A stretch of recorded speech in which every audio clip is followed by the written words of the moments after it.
Pictures from Neumayer Station in Antarctica. These pictures are from the 27th of November 2012, and we've had a nice clear day all day on the 27th. I'm probably getting a bit bored with doing these videos from Neumayer Station because I think we've well and truly debunked the Nibiru images, or what's supposed to be Nibiru. But there's some interesting things that we see in the pictures from the 27th, so let's take a look. This is 0000 hours on the 27th, 11th, 2012 from Neumayer Station. I'm just going to step through these pictures and see what we can find. Okay, once again we've got the Nibiru lens flare appearing in front of the building.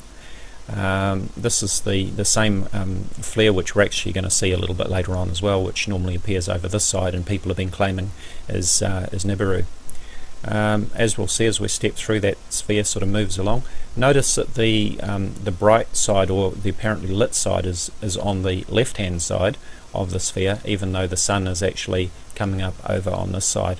If this sphere was a real object, and obviously we can see that it isn't because it's between the building and the camera, but if it was a real object in the sky, then obviously the sunlit side would be on the same side as the sun, not on the opposite side. It just doesn't make any sense.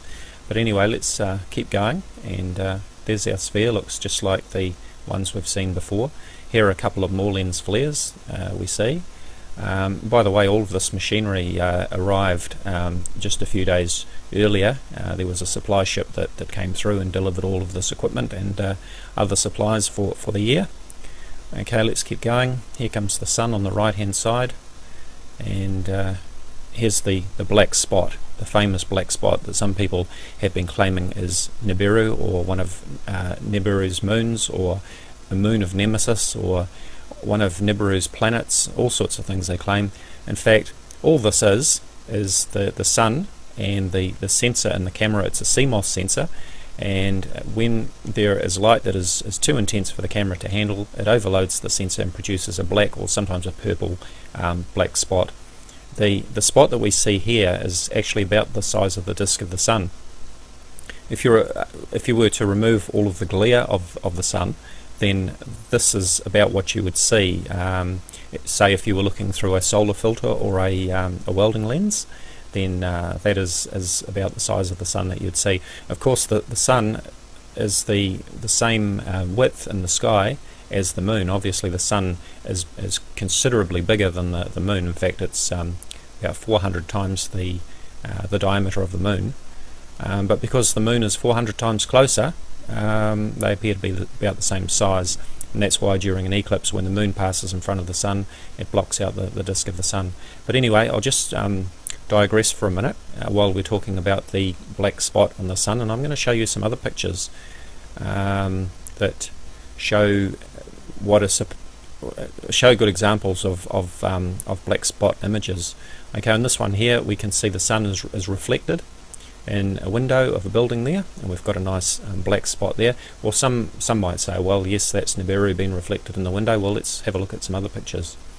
Here are some, I think these are probably spotlights or something, I'm not really sure. This is from some video from a 60 Minutes documentary, apparently, and we can see a black spot there.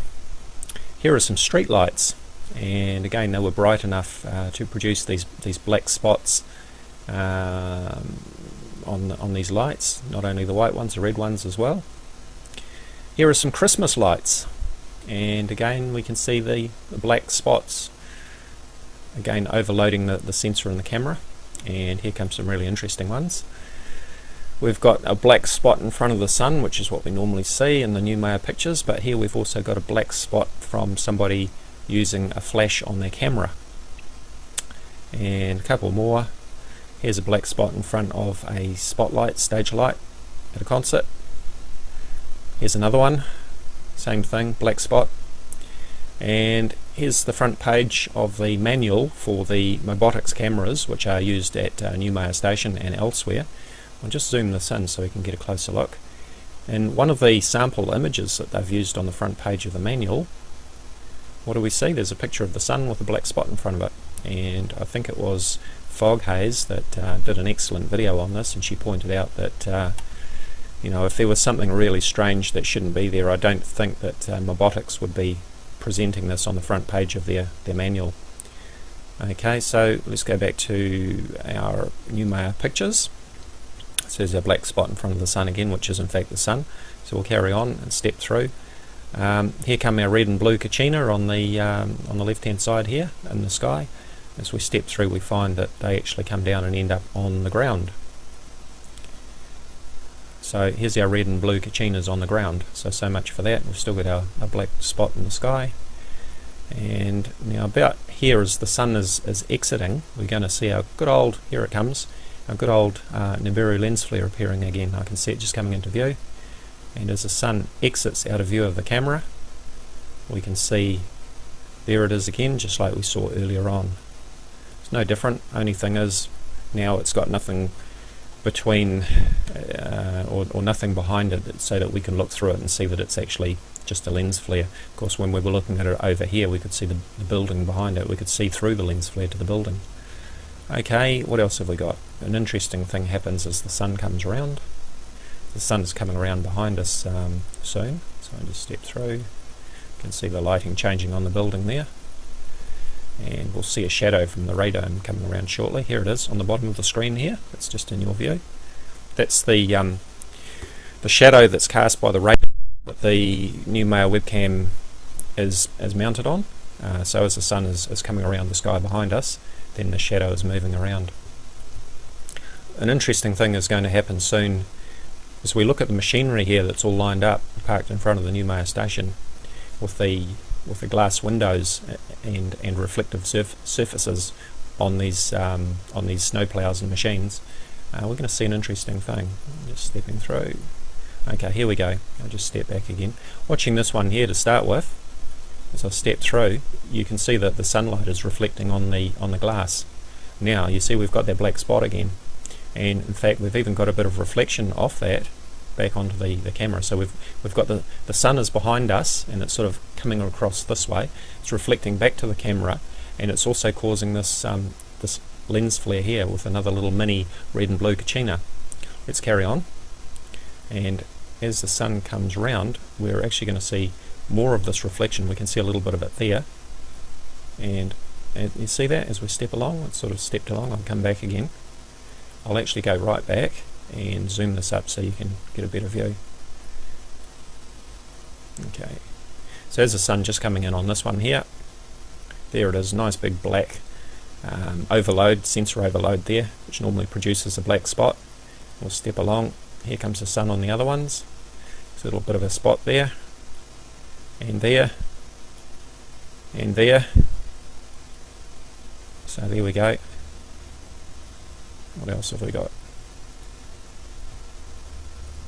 So I think that pretty much sums it up. Zoom that back out so I've got the time. There we go. Just coming up to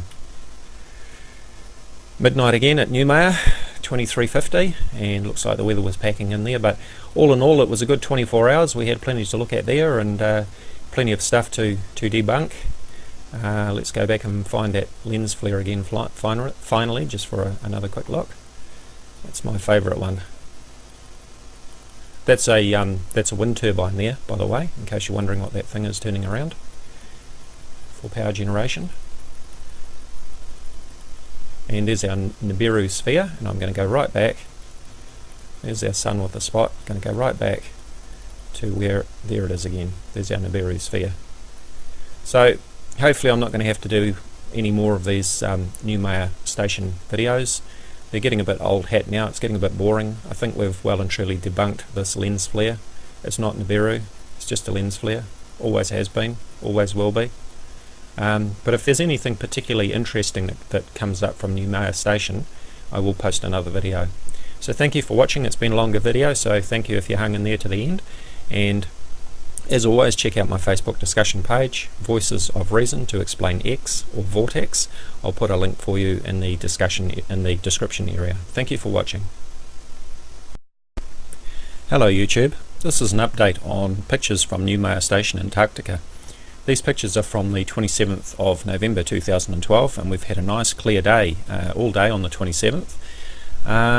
I'm probably getting a bit bored with doing these videos from Neumayer Station, because I think we've well and truly debunked the Nibiru images, or what's supposed to be Nibiru. But there's some interesting things that we see in the pictures from the 27th, so let's take a look. This is 0000 hours on the 27th, 11th, 2012 from Neumayer Station. I'm just going to step through these pictures and see what we can find. Okay, once again we've got the Nibiru lens flare appearing in front of the building. This is the same flare which we're actually going to see a little bit later on as well, which normally appears over this side and people have been claiming is Nibiru. As we'll see as we step through, that sphere sort of moves along. Notice that the bright side, or the apparently lit side, is on the left hand side of the sphere, even though the sun is actually coming up over on this side. If this sphere was a real object, and obviously we can see that it isn't because it's between the building and the camera, but if it was a real object in the sky, then obviously the sunlit side would be on the same side as the sun, not on the opposite.